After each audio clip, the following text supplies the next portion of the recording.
Au nom du Père et du Fils et du Saint-Esprit. Amen. La paix de Jésus soit dans votre maison. Salut les amis. Oui, je vous parle d'orthodoxie aujourd'hui. L'orthodoxie. Et voilà, c'est un sujet hyper vaste. Et je n'ai pas la prétention d'en faire le tour du tout. Moi, simplement, en tant que fidèle catholique, Jésus est de moi à rester fidèle catholique, fidèle à mon saint baptême catholique, à ma sainte communion, à ma sainte confirmation en toi Jésus, dans la seule Église que tu as voulu. En fait, je vais peu vous parler de l'orthodoxie, je vais vous parler de certains catholiques qui sont tentés de faire le pas vers l'orthodoxie. Car à force de surfer sur Internet, on rencontre plein de choses et comme je vous le dis souvent, on en apprend souvent plus dans les commentaires, comme disait un ami, que je salue au passage s'il passe par là. On en apprend souvent plus dans les commentaires, et moi je rajoute, on en apprend souvent plus dans les commentaires que dans les vidéos. Oh que c'est vilain. Pardon Jésus. Non, on apprend beaucoup de choses dans les vidéos. Moi, j'apprends énormément. J'ai appris énormément et je remercie beaucoup toutes les personnes que j'ai pu écouter, qui m'ont beaucoup appris. Et je remercie un peu moins tous ceux qui véhiculent le mensonge.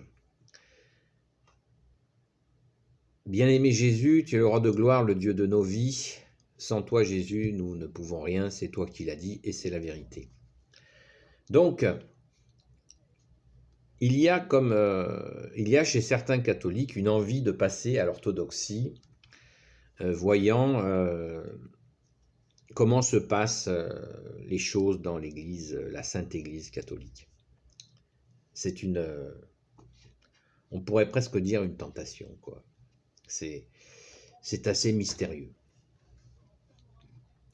Et comme toujours dans ce genre d'instabilité, je pense que le malin s'en mêle. Car le malin, son obsession, c'est de cibler la Sainte Église catholique. Ça, c'est son truc. Ça fait 2000 ans, depuis la crucifixion. Il n'a pas digéré d'avoir perdu sur la croix. Jésus a vaincu la mort. La mort n'a eu aucune prise sur Jésus. Fils de Dieu, il ressuscite le 3e jour. Alléluia. Merci Jésus. J'ai un problème avec cette lumière là. J'arrive pas à trouver le réglage habituel. Bon, c'est pas grave. C'est toi Jésus qui est la lumière. Alléluia. Donc, parce que mon téléphone, si il fait des espèces il essaye de s'adapter à la lumière et il fait des espèces de va-et-vient. Enfin, c'est curieux. Bon, bref, on s'en fiche. Loué sois-tu Jésus. Donc, il y a comme une espèce de tentation. Ne comptez pas sur moi pour dénigrer l'orthodoxie. Je la connais assez peu. C'est une constellation, l'orthodoxie. Il y a vraiment un nombre immense d'églises. C'est vraiment une constellation. C'est très, très, très, très, très varié, avec des façons de faire aussi variées. Et je ne conteste pas qu'il y ait des gens qui aiment profondément Jésus, la Sainte Vierge, les saints et les saintes. Et nous avons en commun l'Eucharistie. Mais il y a des petites choses qui sont étranges. Par exemple, si vous êtes catholique, vous allez chez les orthodoxes et vous demandez l'Eucharistie, vous ne pourrez pas communier au corps et au sang de Jésus sans avoir fait une prière, une entrée dans l'orthodoxie. mystérieux. Les messes orthodoxes durent 3-4 heures. Vous êtes prévenus, c'est assez particulier.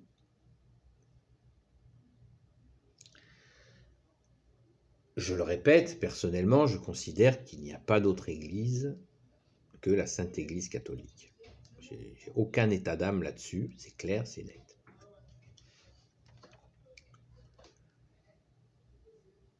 Et pourtant, les points communs avec l'orthodoxie et l'Église catholique sont nombreux. Il y a un mais.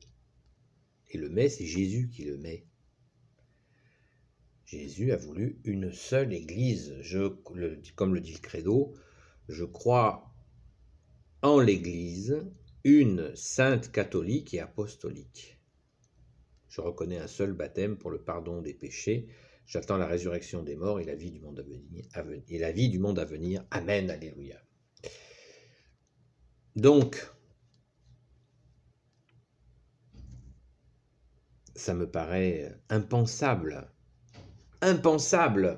d'aller, de passer, d'être catholique à passer dans l'orthodoxie, dans l'Église orthodoxe. Mais il y a des personnes, des catholiques qui sont tentés de le faire. Il y a bien des catholiques qui virent du côté du protestantisme, des catholiques qui virent du côté des évangélistes, etc., etc. Pourtant, il y a un phénomène étrange à tout ce mouvement. Je vais vous dire lequel. C'est qu'on ne nous parle pas des orthodoxes qui deviennent catholiques. On ne nous parle pas de l'Église catholique dans les pays de l'Est. On ne nous parle pas des protestants qui deviennent catholiques. On ne nous parle pas des évangélistes qui deviennent catholiques. Et en cherchant bien sur Internet, nous arrivons à trouver des témoignages.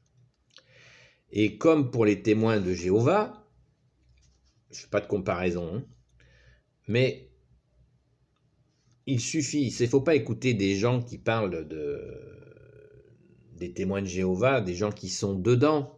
Ça n'a aucun intérêt, autant discuter avec un mur, ce sera pareil. Non, encore avec le mur, il arrive à se fissurer, il se passe quelque chose. C'est de l'humour. Je leur souhaite vraiment de retrouver la Sainte Église catholique. Mais pour écouter ce qui se passe chez les évangélistes, mais chez les témoins de Jéhovah, il faut écouter des gens qui en sont sortis. C'est ça qu'il faut faire, c'est écouter ces gens-là. C'est très intéressant, c'est très instructif. Ils nous parlent de ce qui se passe dedans. Voilà.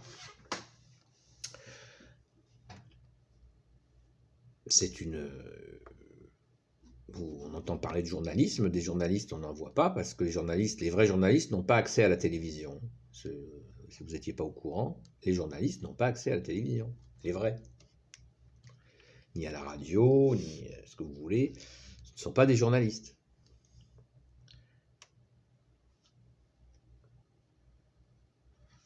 Je vous laisse imaginer ce qu'ils sont.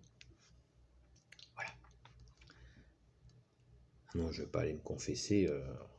Si je le dis, je vais devoir aller me confesser. Donc,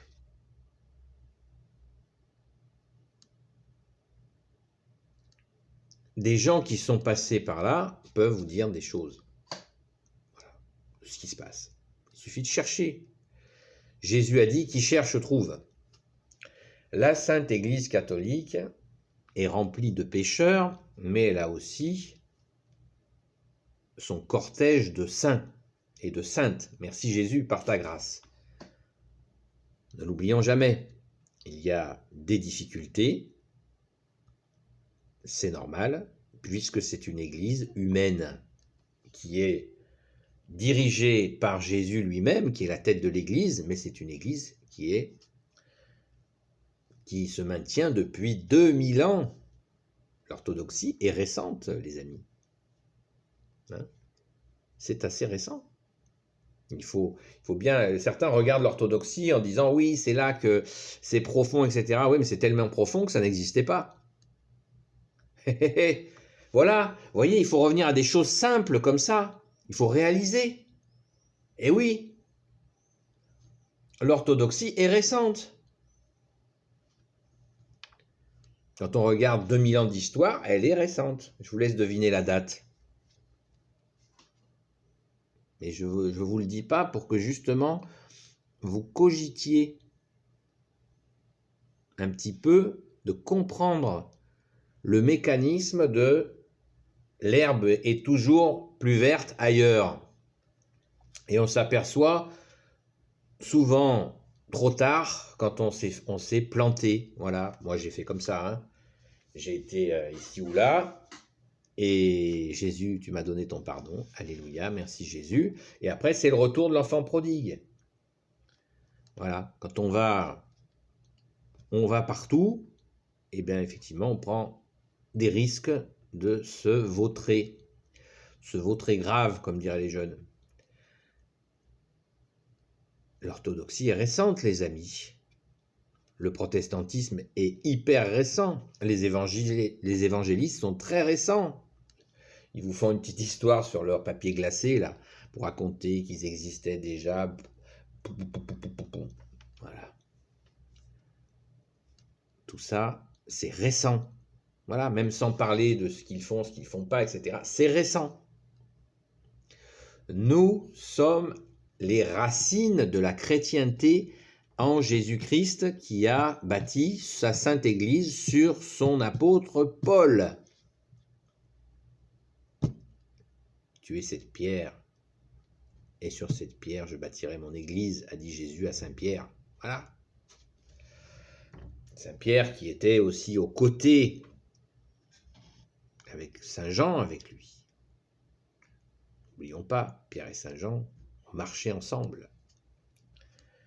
Ils sont toujours ensemble au royaume des cieux avec les 12 apôtres de Jésus. Alléluia! Pas de division, les amis. Nous avons une seule Église. Nous croyons en une seule Église. Je crois en l'Église, une, sainte, catholique et apostolique. Je reconnais un seul baptême. Alléluia! Pour le pardon des péchés, j'attends la résurrection des morts et la vie du monde à venir. Amen. Voilà, les amis. Donc, il faut réfléchir, à mon avis, faites ce que vous voulez, mais à mon avis, il faut revenir à des choses simples. Où est la Sainte Église de Jésus?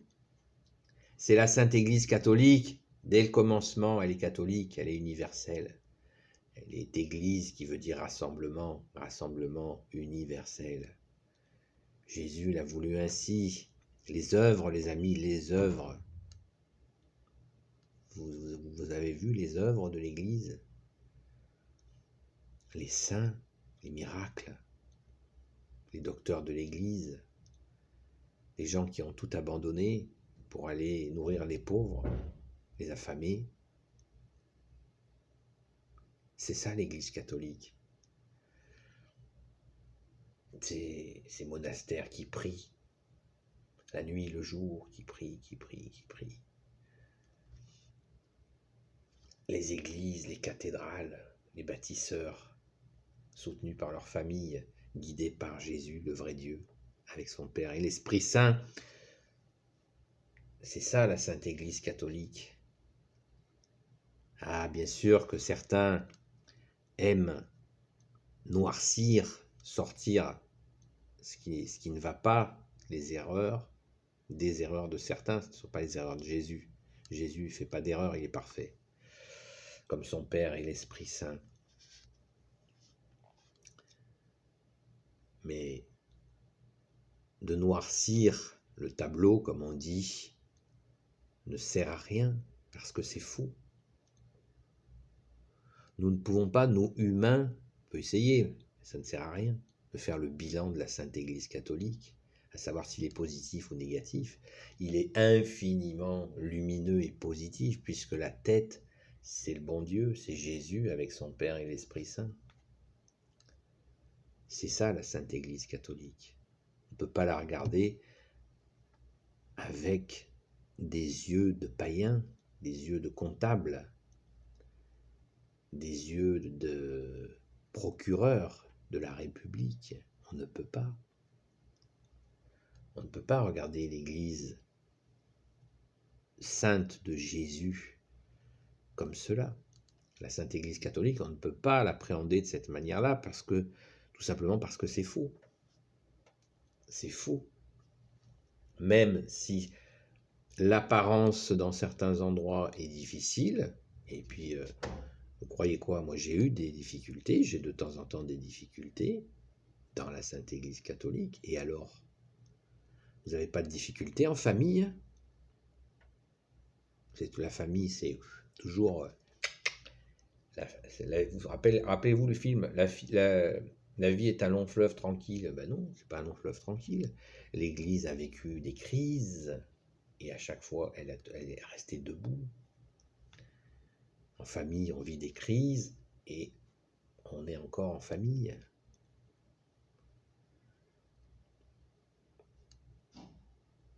Et ma famille, c'est qui c'est ma famille? Ma famille, ce sont ceux qui écoutent et mettent en pratique, et moi je rajoute, essaient de mettre en pratique la parole de Dieu. Alléluia, merci Jésus. C'est la parole de Jésus, hein. Quand il dit Jésus, où est ma famille? Ma famille, ce sont ceux qui écoutent et mettent en pratique la parole de Dieu. Alléluia, merci Jésus. Donc, voyez, c'est pas un cours sur l'orthodoxie que je vous propose. C'est vraiment de se rendre compte à quel point nous n'avons pas à nous égarer. Et à nous égarer, nous n'en tirerons rien. Il ne ressortira rien. Il ne ressortira rien de cet égarement, d'aller comme ça butiner ailleurs notre nourriture. Jésus, c'est sa volonté que nous soyons dans son Église catholique, apostolique. C'est sa volonté. Ce qui ne veut pas dire, encore une fois, comme je vous le dis souvent, de tout accepter. Il y a des choses que l'on ne peut pas accepter, des comportements qu'on ne peut pas accepter dans l'Église. Jésus nous a demandé de rester salés les uns envers les autres. Rester salés les uns envers les autres. C'est Jésus qui nous le demande. Donc, quand ça ne va pas, on ne se barre pas. Bien sûr, on essaye d'arranger les choses, sinon on change de paroisse, mais on ne change pas d'église. On change de lieu jusqu'à avoir cette grâce de Jésus quand il nous offre de trouver un endroit où ça se passe très bien avec des frères et des sœurs, où on est dans l'estime réciproque. Voilà. Mais il faut persévérer pour cela. Avec nos enfants, nous essayons de faire que les choses s'améliorent d'année en année. Mais nous faisons pareil entre frères et sœurs. Nous ne jetons pas nos enfants à la poubelle dès qu'il y a un problème. C'est pareil. Nous avons une mère dans l'Église, c'est la très sainte Vierge Marie. Nous avons Saint Joseph qui est son saint gardien. Nous avons les archanges, Saint Michel Archange. Nous avons tous les saints qui nous aident.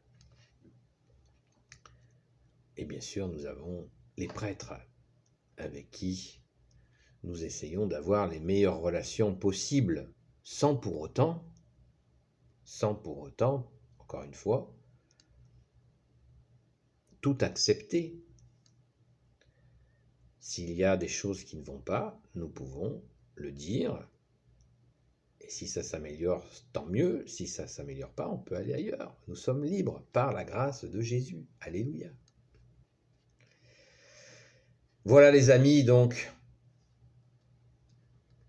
il faut se détendre sur la question, cette question particulière de l'orthodoxie. J'ai déjà abordé dans une vidéo la question du protestantisme, des évangélistes, mais l'orthodoxie est particulière parce que il y a évidemment une profondeur que l'on comprend, mais cette profondeur vient-elle de l'orthodoxie ou de la Sainte Église catholique?